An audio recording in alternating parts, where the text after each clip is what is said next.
All right, guys, we are at episode 2. Welcome to episode 2 of the I5 Sports Ride podcast. I'm your host, Brooks Moeller, and we got my co-host right What's up, here. guys? Mitchell Migris. Yep, and I can't believe it's already been a week since our first one. Like, that I week know. flew by. It's like surreal. Yeah, There's nothing to do, but for some reason the days are still going by fast. I yeah. love it. What's been your go-to quarantine activity Like right now? like activity. Yeah, Oh, or anything. by far, it's probably been video games. Yeah, that's Yeah. yeah, that's all I've been doing too. And like, I also recently just got a bike too. I don't know if I told you that. Yeah. I got a Yeah, bike too. I remember talking yeah, about that. Yeah, bike yeah. rides have been a must. I just got like a on my handlebars. I got a phone stand or holder, Oh, so I there you hold my go. phone Woo. nicely, and it locks Okay, pretty nicely too. So I'm thinking about testing out with like maybe watching a movie while I'm riding, but I don't know if like that sounds a little bicycles dangerous. and cars go the same way, Yeah, like if that's illegal. But I mean, it's yeah. worse now. So there's only like 10 people on the road anyway, so I should be fine. That's true. Yeah. Yeah. No, my two roommates got bikes, and I felt left out. So then I hit up my brother. I'm like, "Hey, you still using your bike?" And he's like, "No, just come grab it." So I came and grabbed it, and we've been just mobbing all the time. And Just we went to Point Defiance the other day. We went to Point Defiance the other day. It was packed there though. That's the crazy thing is that it doesn't really seem like uh, people are really following this order right now because it was just packed there. like the zoo. Not the zoo, no. Like there's a zoo. There's Point Defiance Zoo, but that's in Point Defiance Park. That's why it's called the Point Defiance Zoo. Yep, Gotcha, yep, gotcha. yep, That makes more yep, sense. All yeah, right. yeah. But still, tons of people there. Tons of people at the beach there. We had to wait for a parking spot. It's crazy how much people are going out now since they've relaxed that a little bit. But I mean, Yeah. I guess I'm part of the problem because I'm going too. But it's just as long as people are staying apart from each other, I guess it's okay.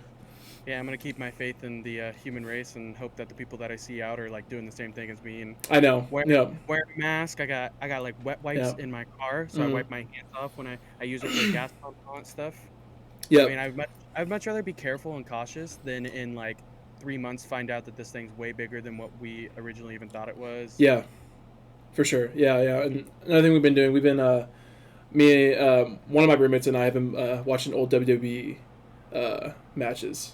That's what's up. Dude, it's nuts. It's so good. And we've been like we started from 1997. You know that whole Attitude Era type thing, Yep. bro. Like that's like the golden era of WWE. Like it's not the same anymore. And No, it's not even close. sometimes I wish I grew up. I grew up in that time, I did.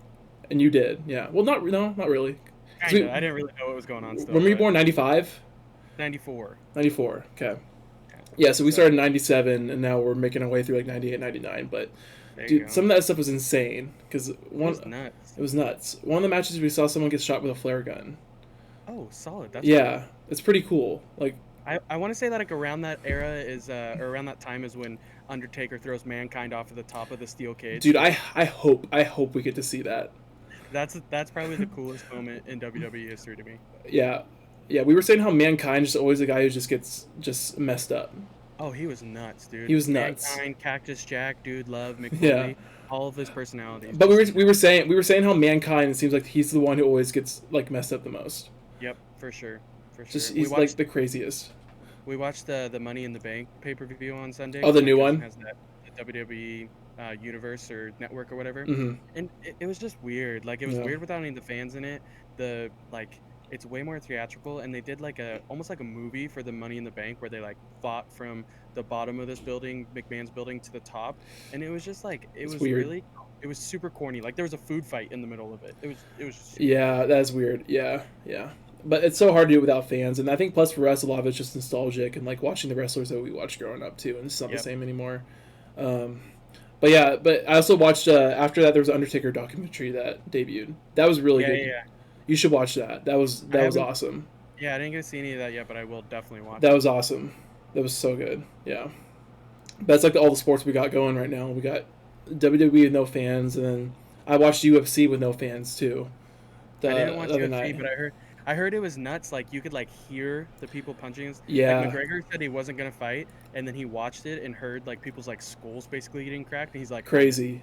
Yeah, crazy. I'm not really a big UFC fan either, but I needed some sports in my life, man. So I'm just like, all right, whatever. I'll give it a try, and It's still not like my thing really. Like it's cool to watch, but I never see myself getting into it like I am with the other sports I watch. It's just different. Right. I don't know. Definitely, I'm there with you that I don't one. know if you feel that. I feel like Dana White just kind of has this like control over everything, and it's just weird. It's got like a Yeah. kind of like a WWE feel, but it's not. It's more serious, and like the whole fun with WWE is that it's not serious. It's for the entertainment value. It's like watching it. It's like watching a TV show. Right. Right. Exactly. Yeah, but we could be getting some sports here soon with the That's true. new MLB proposal. What are we feeling about that, Mitch? Fingers crossed. I like it. I mean, obviously the owners passed it, so they are a fan of it. If you don't know what we're talking about, basically the other day the MLB owners got together and they are putting forward a proposal, which is hopefully going to be given to the Players Association and hopefully either accepted as is or somehow tweaked and being able to be accepted. But what I'm super pumped about is obviously the first detail that pops up on everybody's thing is baseball could be here as early as July. And I saw things of 4th of July weekend. Like, how cool would that be? Baseball's back and it's 4th of July weekend. Like, that is just awesome. One thing that was a little bit interesting to me, though, and give me your thought on this too, Mm-hmm. is the spring training 2.0 thing. They're going to Mm-hmm. start it in like mid June or whatever and give them some time. Mm-hmm. But there's no games. Mm-hmm. They can enter squad, but there's absolutely no games. How do you feel about that? See, I'm okay with that. Really, I Okay. think that's a smart thing to do because you want to limit as much contact from like outsiders as you can, and if you're just because really like do the games really do that much? Like you can play each other and be fine. I know you're not seeing the same type of pitching or whatever, but I think that's definitely the way to go, for Yeah, sure. I definitely agree with like safety wise, but I'm just Yeah. really interested to see how it's going to affect because like you see all those people that don't get to play in games. Mm-hmm. Like prime example for the Mariners last year, Malik Smith, he Yeah. didn't get to play in the spring training games and all that kind of stuff, and was just rusty as could be and just Mm-hmm. very kind of But below his level. yeah. But I think it's going to be different because nobody's playing Everyone's games. doing it, yeah. So everyone might take everyone a little time to get going, and that's gonna be really interesting to see. Um, I'm fine with as long as they're playing. as long as they're playing, yeah, yeah. And then I saw that so the main parts of the proposal you got, like you said, season begins 4th of July, spring training mid June, no fans at stands obviously. That's probably not going to happen. I'm here until next year now, and that's a big bummer, but that's what I'm hearing from a lot of things I read. You got 14 playoff teams, so now you get two extra teams from each Yeah. league. Well, and with that even, it's not even necessarily going like I don't even think they're going to go leagues this year because along with that expanding to 14 in the playoffs, they're looking at revamping the divisions. And when I looked at it, I think without reading super deep into it and all that kind of stuff, but I think basically what they did was they combined the AL and the NL West divisions, Mm-hmm. the AL and NL Central, and the So AL and NL so East. last thing I read, that's not happening though. Oh, That it's not that that going. was yeah, that was one of the first things they talked about. That's not happening now. Okay. So I'll keep going. So 14 playoff teams, we got that, and then divisional games only with interleague possible. That's the last thing I'm hearing because it's an 82 game regular season, and so you're only going to play divisional games with the interleague of like West plays West, East plays East, things like that. So I saw Okay. 64 games versus your division, and then 18 games versus the interleague division. Okay. That's So interesting. what do we think about that? I think, oh man, I always hate playing within our league because I just Mm-hmm. look at all of them and they like know some. But I think that's really smart Mm-hmm. because that way you can stay to kind of the same. Hey, Mm-hmm. the best of each division are coming out. You get enough chances against each team in your division to continue to play, and it's not like I know I heard like one of my friends that coaches at Kelso basketball. He told me that they're going to next year a 3A 4A combined league for basketball Interesting. but separate playoffs still. So Okay. it's just kind of like, how do you do that? Because you're playing 4A teams and somebody might not draw the same thing. Yeah. So at least in this area, we're going to have, what'd you say, 64 games against, Yeah. uh, 64 games versus division, 18 games versus the interleague. Yeah. okay, so we get 64 against our division to try and prove that we are Mm-hmm. one of the top teams in our division and our league to be able to go on to the playoffs. So that's very Exactly. interesting to me. Yeah. I think the biggest thing is just limiting travel. You don't want people traveling across the country right now at all. And Definitely. safety obviously needs to be a number one part of this proposal. And I don't see, from what I read of what was in it, I don't see that much safety, like safety being a primary concern in it, and that concerns me. And that's why I think the players are going to originally reject the first one, and hopefully they can work out something where they kind of meet in between. Right. So following the schedule format, you also got universal DH. I'm I pumped like. about that. We're all pumped about that. Everyone, Ex- except for anyone like over the age of 80 or 90, everyone should be pumped for that. Exactly. Because Exactly. that should be a thing that should already happen by now. Oh, for sure. And they've been in talks about it for years Yeah, and years.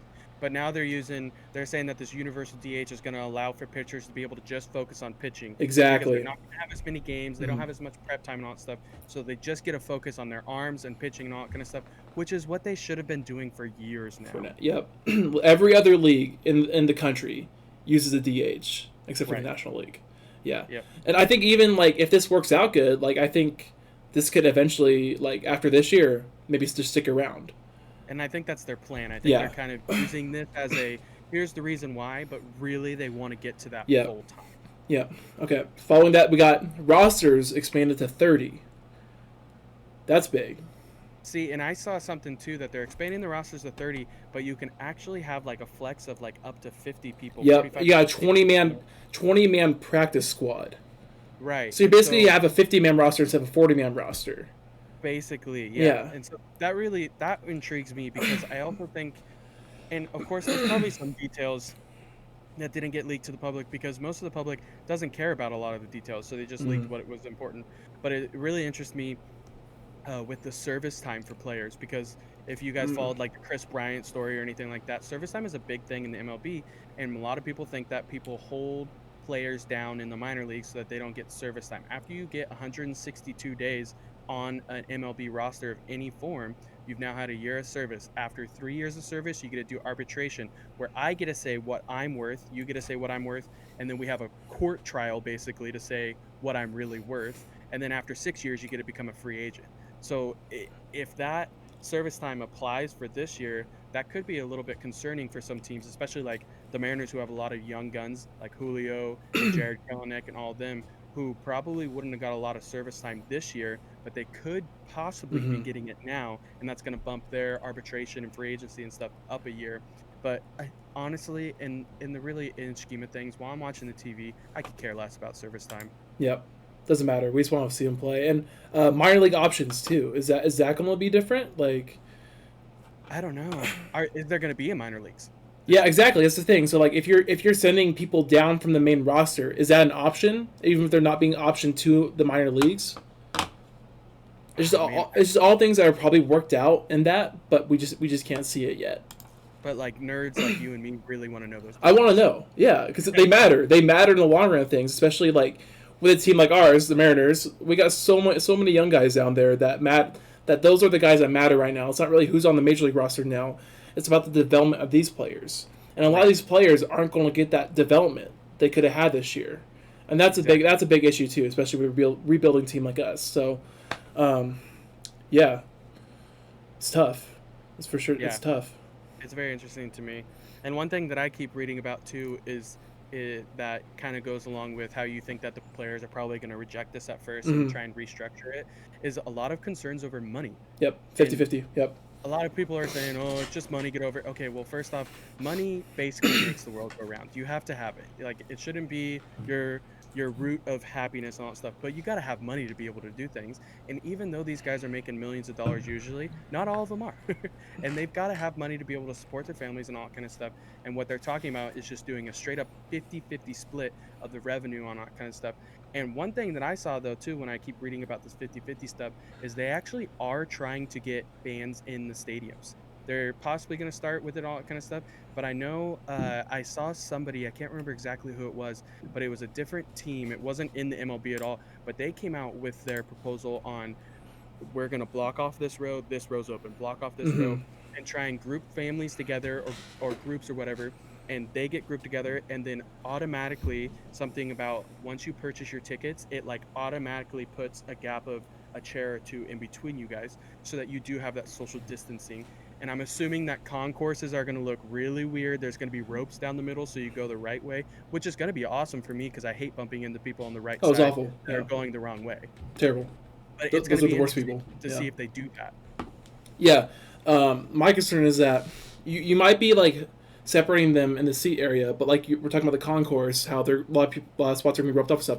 You're still going to pass by so many people in the concourse, like and waiting in line, bumping into people. Like it's still that's still so bound to happen. So I don't see a way that just spacing people out in the seats is really gonna like keep social distancing like at 100%. And Right. that's And I don't think that they're shooting for yeah. 100%. I think that they are shooting for, and they're probably not shooting for the beginning of the season either. Like the phase plans that have come out, they're Mm, probably shooting for here's our plan for when we get to phase 3 or whatever it yeah. is. And it's going to be, I saw a thing where there's no autograph signs. Players will not throw anything into the stands or hand anything into the stands. So there's no interaction that way. But like we were saying, the owners are wanting to do a 50-50 split of all revenue that is coming in from it, and that includes jersey sales and stores and all that kind of stuff, but it also includes tickets. So they want to get people into the seats, so they're going to try and get people there, because the less, if that's the case, the less money that they make overall, the less money they get and the players get. And that's Mm-hmm. why I think that I'm with you on them originally vetoing this Mm-hmm. proposal and trying to restructure one with them, because they want their prorated salaries. They want what they're supposed to get, but then a fraction of it, because what 82 games, that would be just slightly under 50% of the games that they would play normally in a actually no, It's about what would that be? 50. It's about 50. It's right around 50%. Yeah. So if they get 50% of their salary, that's probably more money than they're going to get if they get 50% of the revenues that are Yeah. coming in. Yeah, exactly. Yeah. Lost my train of thought. Yeah. But yeah, and besides like moving off from the money side of things, some players were pretty concerned with how the lack of health, like I said earlier, the lack of safety with health. Right. That was in the proposal. I saw one tweet from Sean Doolittle, and I'll pop it up on the screen for you guys, whoever's watching. Um, but he said, bear with me, but it feels like we've zoomed past the most important aspect of any MLB restart plan: health protections for players, families, staff, stadium workers, and the workforce it would require to resume the season. Here are some things we're working for in the proposal, and he went on. And then after all those concerns, he said, hopefully these concerns will be addressed in MLB's proposal first and foremost. What's the plan to ethically acquire enough tests? And what's the protocol if a player, staff member, or worker contracts a virus? We want to play, and we want everyone to stay safe. So Right. Yeah. obviously he saw the proposal and was like, this isn't good enough. Well, and they've had pushback from the very beginning, and I think that's going to be tough for them too, to be able to get over that hurdle. Because I mean, when they first originally talked about, hey, let's play, let's push, and all that stuff, they had superstars like Mike Trout and all them, Christian Yelich, Cody Bellinger were coming out, and they were like, I'm not with that. Like, I'm not trying, because they originally like talked about basically taking all the players and putting them in the spring training Mm-hmm. Yeah. facilities and Yep. like basically quarantining them there, and all they do is eat, sleep, and play baseball. And they were like, dude, we're not animals, we can't do that. And so I think that it's gonna be a little bit even tougher, because I mean, if I was an MLB player and they were basically trying to treat me like an animal, I think I'd hold a little bit of a grudge right now Mm-hmm. too. For sure. Exactly. Yeah. Yeah, and yeah, he brings up like anyone who like you guys should really go look at his thread of that tweet. Yeah, because he brings up a Yeah. lot of good points about all the different effects that they found with the coronavirus that people aren't really talking about. Right. Like, because most people are talking about just how it's affecting old people, but they're finding new things that affect younger people, and that's the dangerous part of it.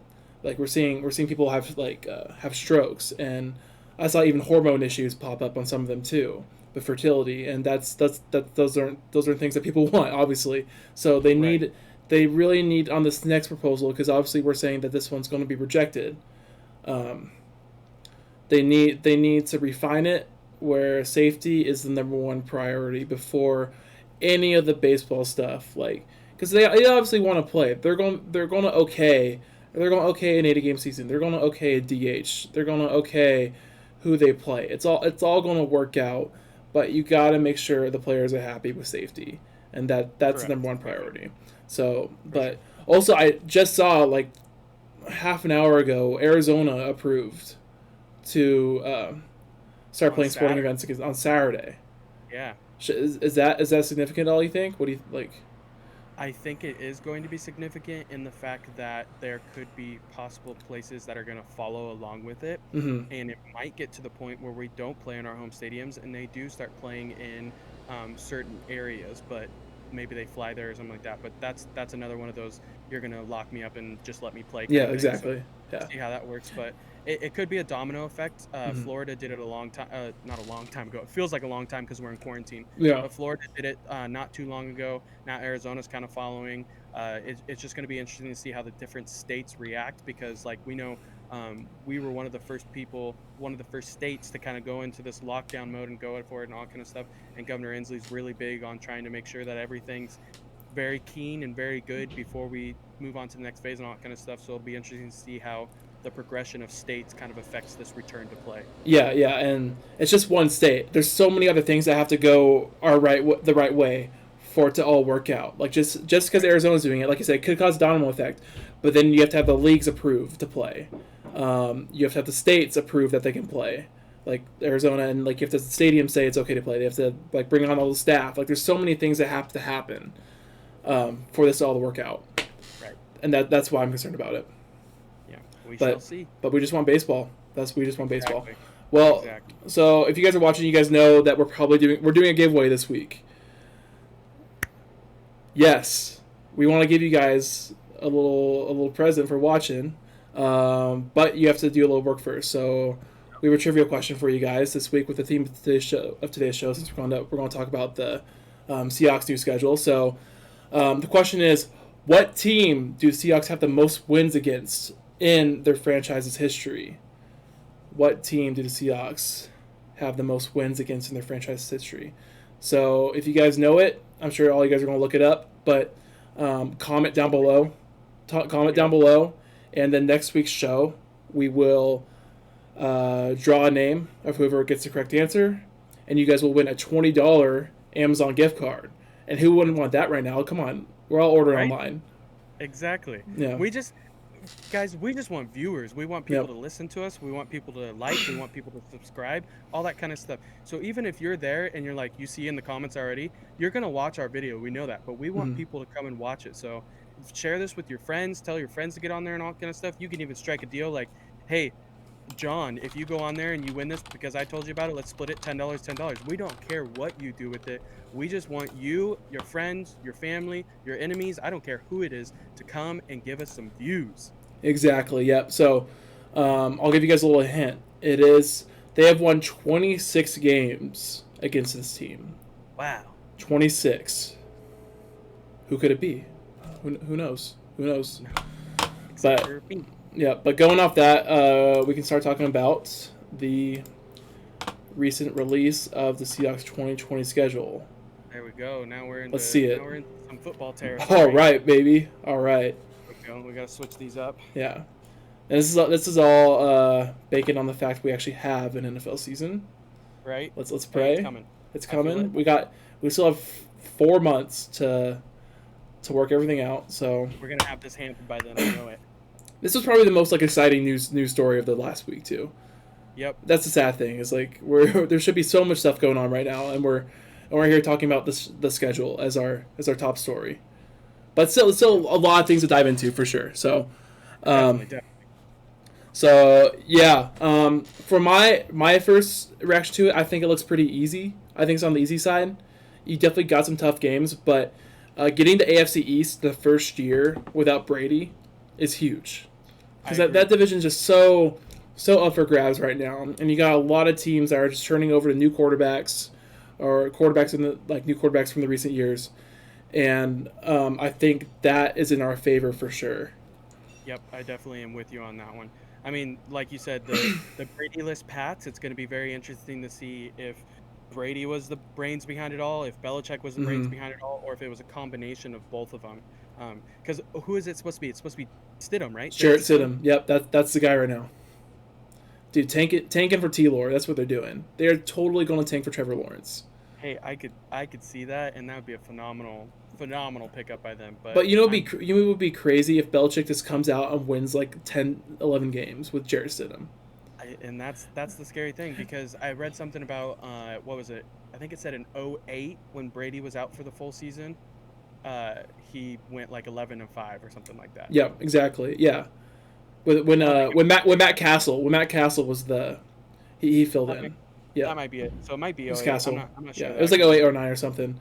But yeah, that's actually week 2. We get him on Sunday Night Football too.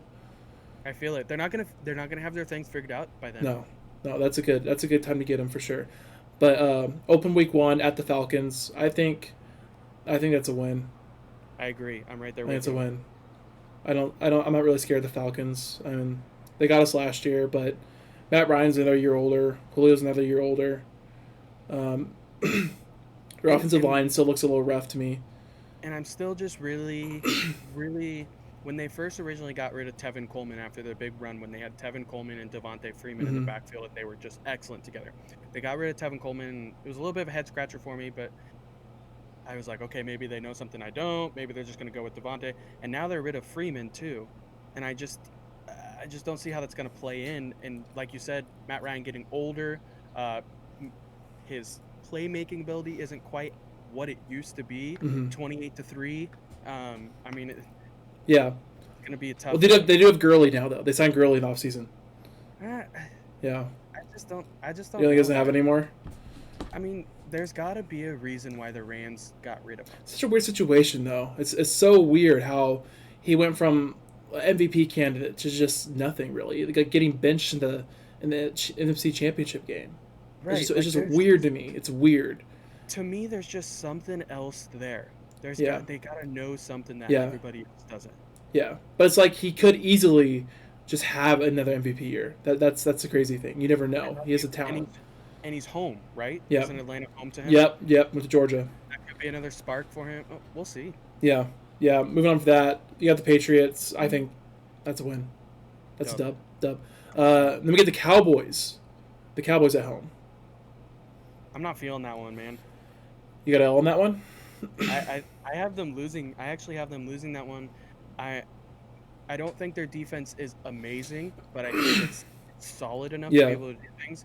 Um, Demarcus Lawrence coming on the outside is always a threat. Michael Bennett is always a threat on the pass rush, and I think that we still struggle a little bit with our pass blocking. I hope that they prove me wrong this year. That would be awesome.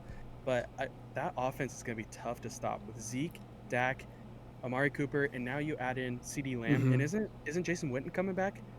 He was back last year. I don't know if is he Okay. returning for another year?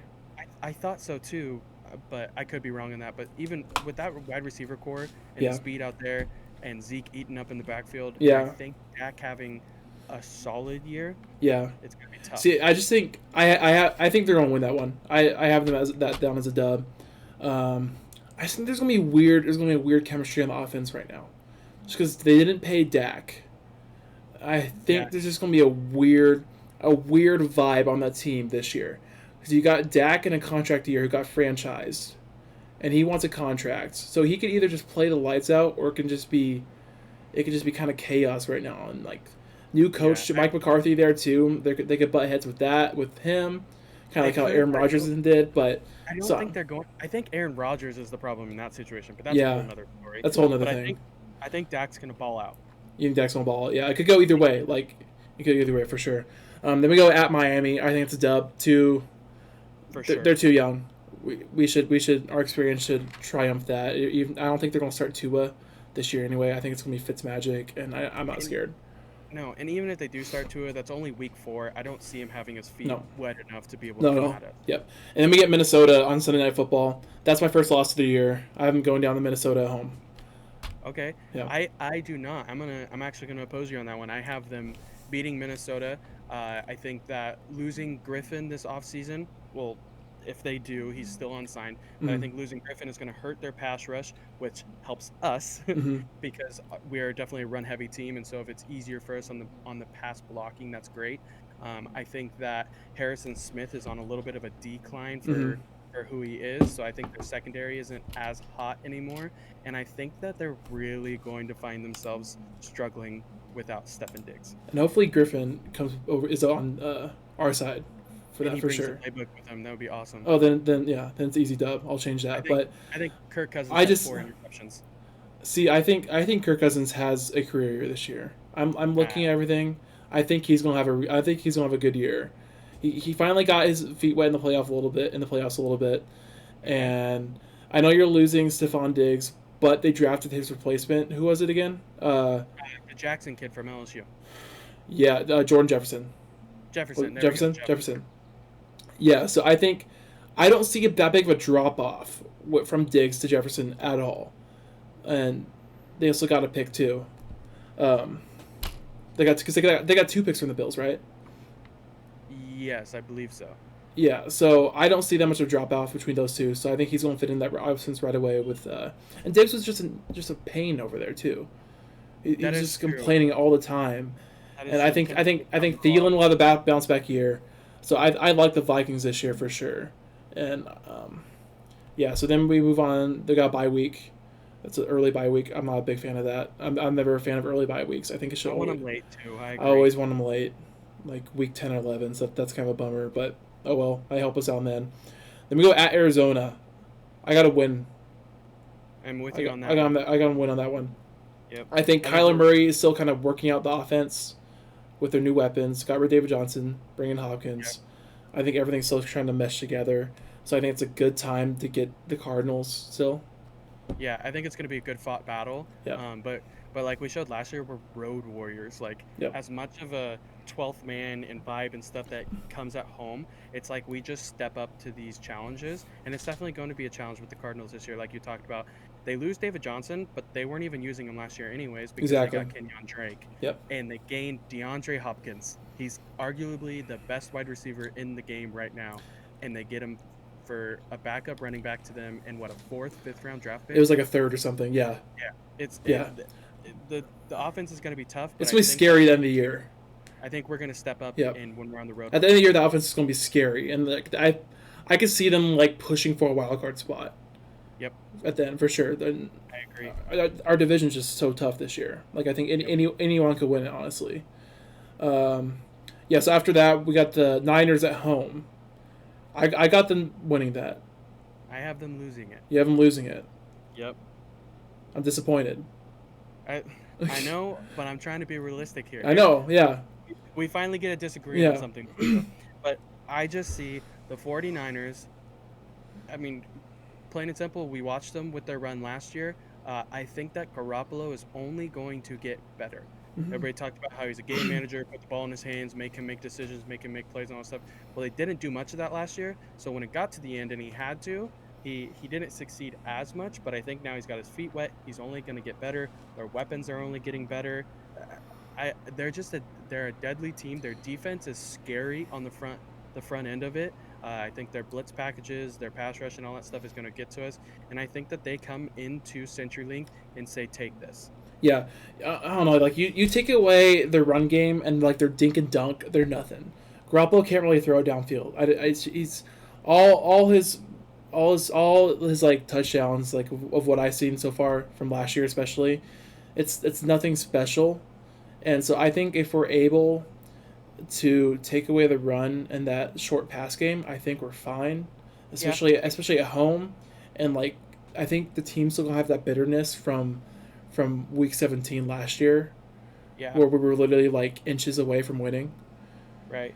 And hopefully our speed that we pick up is going to help with Exactly. Yeah.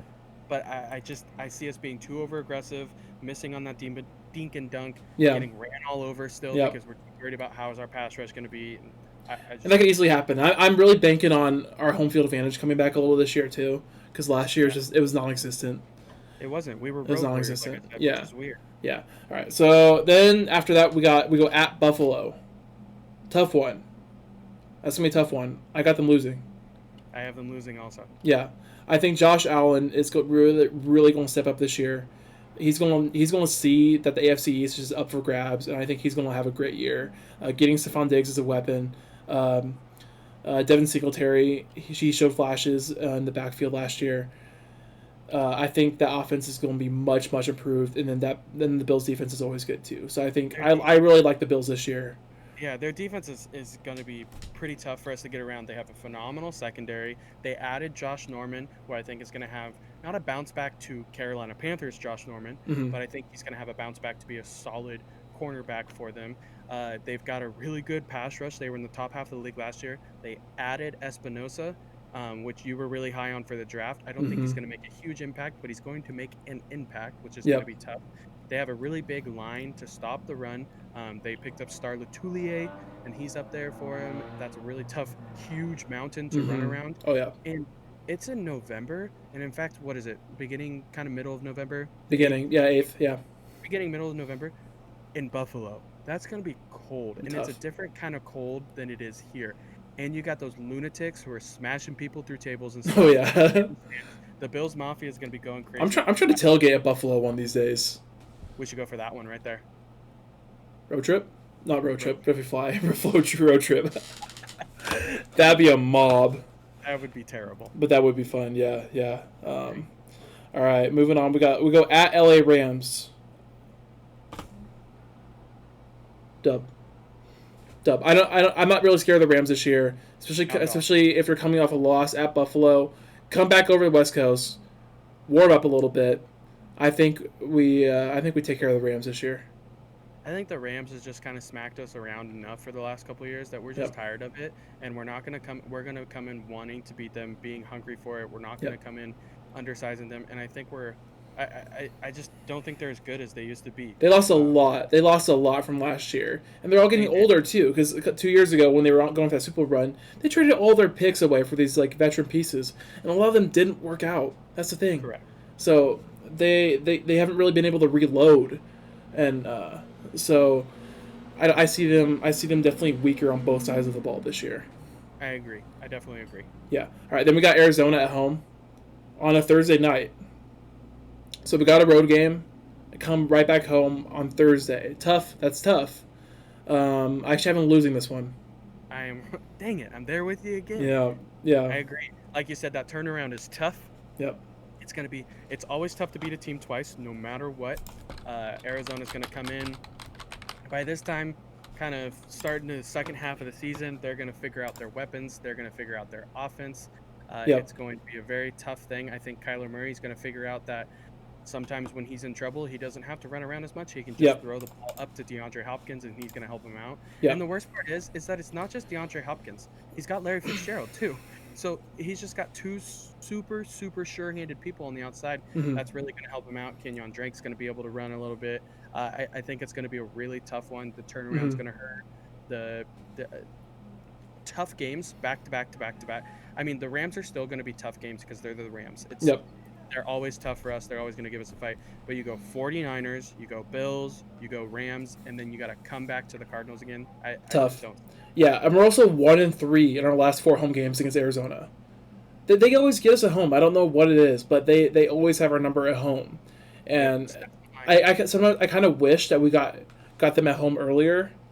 We kind of Yeah. we flip flopped because I'd rather get I don't know because I think we just kind of get our own heads with them at home, and if we had them at home earlier in the season, I think we could have got them, and then we go on the road to them later in the season.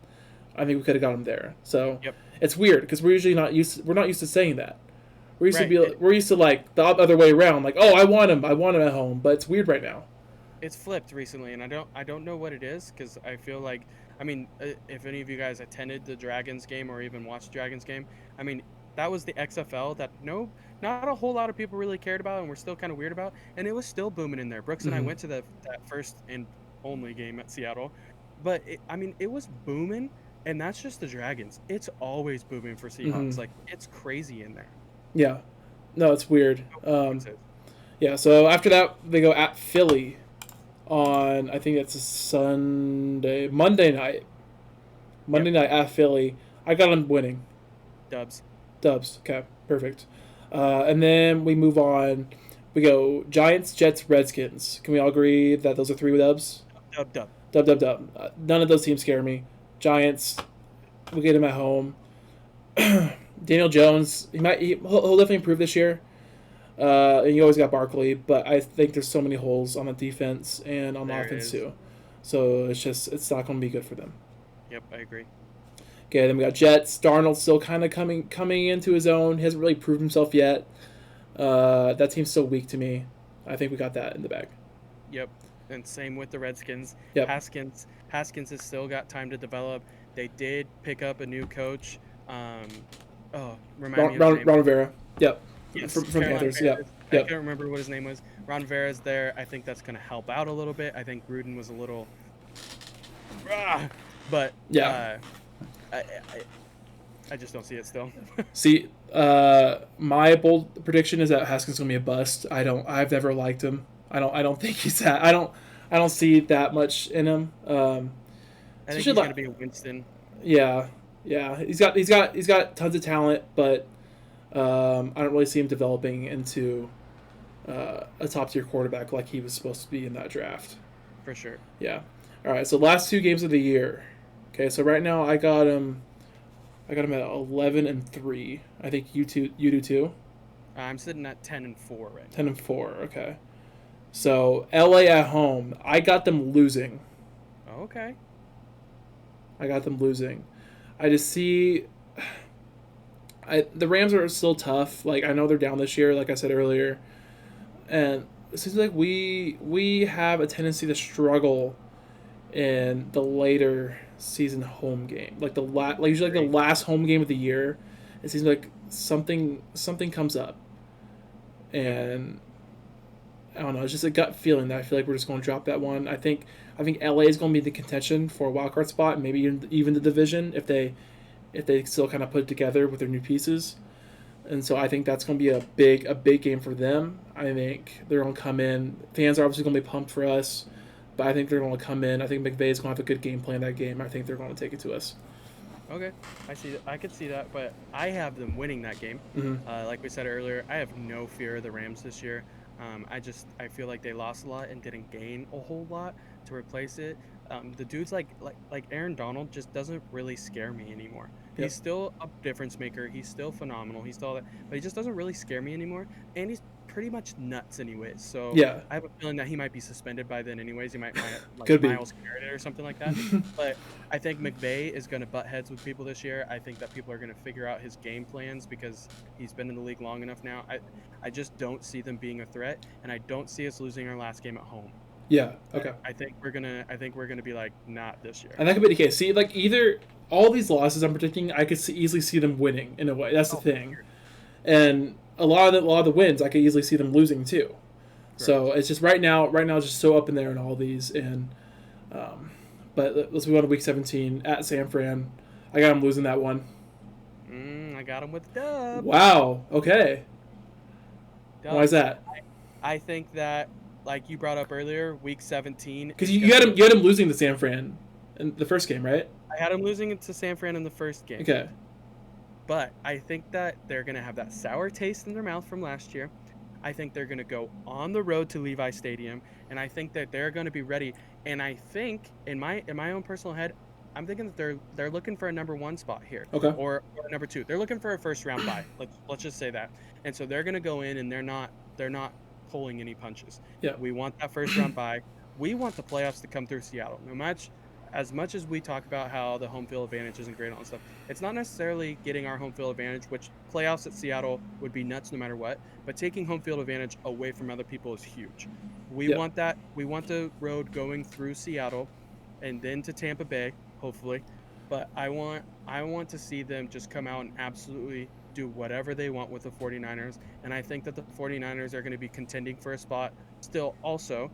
So it's going to be a tough game, but like with the Rams, I don't agree with you. I think the Rams are going to be out of it by then, so it's going to be easy dub. This one's going to be a tough one, but they're grabbing it. Yeah, I see us with lots of injury history towards the end of the year. That kind of scares me, and I see the Niners as a more durable team. So I think that's going to play a big part in these last 2 games where we're going to be missing a lot of pieces. Like, our offensive line is always like half gone by week 15. Yep, I'm with you on that. Especially because we have all these new pieces on the offensive line too. Our depth isn't going to be there. as good as the years past, so that scares me, especially these last 2 weeks. But they could easily win both these games for sure. But right now, as it stands, we can do this before the season too. We can go through the schedule again for you guys because it could change easily with other moves that are made throughout the offseason. Yeah, And maybe our minds change with everything, and maybe the whole season's gonna be played without fans, and that could change a lot of things too. That changes everything. So we're definitely gonna go through this schedule one more time because it's so early, but we just want to go through that schedule for you guys. When it came out, what, last Thursday or something? Yeah. And because our very early predictions, I believe, was I'm sitting at 12-4, and I want to say you're 11-5. 11-5. Yep, I got them 11-5 and taking a wild card spot. I got the Niners winning the division again. Okay, I think I'm thinking 12-4, and I'm thinking that's good enough to take the division, and probably solidifying the 2 seed. Okay.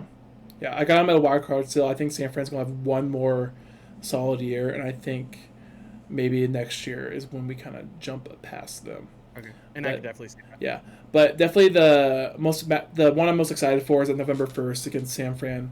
I think that game's gonna be popping. I'm definitely looking to get tickets to that game for sure. I think we're gonna be wanting revenge at home after Week 17, and I think that's gonna be a really important game as the season goes along, because I think we're gonna be going back and forth at the beginning of the season, probably gonna be tied or one game apart from each other, and that game could have a lot to do with the outcome at the end. Most definitely, yep. I know I'm pretty excited. I'm excited to watch because I'm not going to Buffalo, but I'm excited to watch that Bills team play, and I'm excited to see what we do against them. If our speed is going to help out on the defense, and if we're going to be able to one up their defense on our offensive side of things. And like we talked about, I think the Bills are in for a really good run this year, so I'm really interested to see what we do against them. Yep. And then most feared matchup, what do you got for that one? Well, actually, I flip-flop though. Sorry, my most feared is the Buffalo Bills. Okay. The most excited I am for, because I think it's the easiest dub on the schedule, is going to be the New York Jets. And by excited, I like us winning. I like watching us win, so that's why I'm excited for it. By 30-40. Because by the time that we play the Jets, we're putting a 50-piece up on them. Le'Veon Bell's hurt or angry or cut Suspended. Or something by them. They lost Robbie Anderson, and I don't think that Rashad Perriman is going to be as good for them, even though Robbie Anderson wasn't even that great. Sam Darnold's going to have like mono again or something like that by then. And Jamal Adams is either going to be extremely unhappy on the field and watching touchdowns go by him, or he's going to be gone, and we're just going to tear him up. Love it. Yeah, so my most feared is the Arizona game at home. And I'm always scared of the Cardinals. I don't know why. I guess it's because of history with them. But if we could get that win, that'd be huge. If we could sweep the Cardinals, that'd be just big. Because they're most likely, even they have all this talent, they're most likely going to be third or fourth in the division, probably with them and the Rams battling out for last place. Most likely, yep. So it's so important for us to take care of the Cardinals and Rams this year. Yep. Definitely. Yep. All right, guys. Well, that's about all the time we got today. Yeah. Thank you for joining us for week dose. Yeah, and remember the trivia question to be entered into the giveaway. It is, what team do the Seahawks have the most wins against in their franchise history? Yeah. I mean, it's a tough one. It could be, you don't know. You could walk out in the field and just have a metal rod in your hand and maybe struck by a lightning bolt, and it just might come to you. So it could. I don't know. I don't know. It could, yeah. So make sure you guys answer that question in the comments below, and then when we see you guys, whoever gets the correct answer, you'll be entered into a drawing that we will draw next week's episode. And so make sure you tune in then, so you tune in for that week. Hear your name, do a little jig when you win, and then we'll be able to get in contact with you and get that gift card to you guys. Exactly. Yeah. Yep. So same time again next week, guys. Thank you so much for watching again. Make sure to follow us on Instagram at i5 Sports Ride, on Twitter at i5 Sports Ride. Follow both of us on Instagram at Brooks Moeller. What, Mitch Mark 5 or something? Mitch Mark 5 on everything probably. Yeah. And I'll be starting a Facebook page probably here soon too. So get in contact with us, guys. Comment, even comment suggestions down below if it's not just the trivia answer. We want to hear you guys' opinion on what we're doing and suggestions and what we can talk about for you guys too. Yeah, we're all for it. Yep. Anything else, Mitch? We want to thank you guys for taking this exit on the I-5 sports ride with us. That was great. That was perfect. All right, We'll guys. see you next week. See you next week, guys. Take care.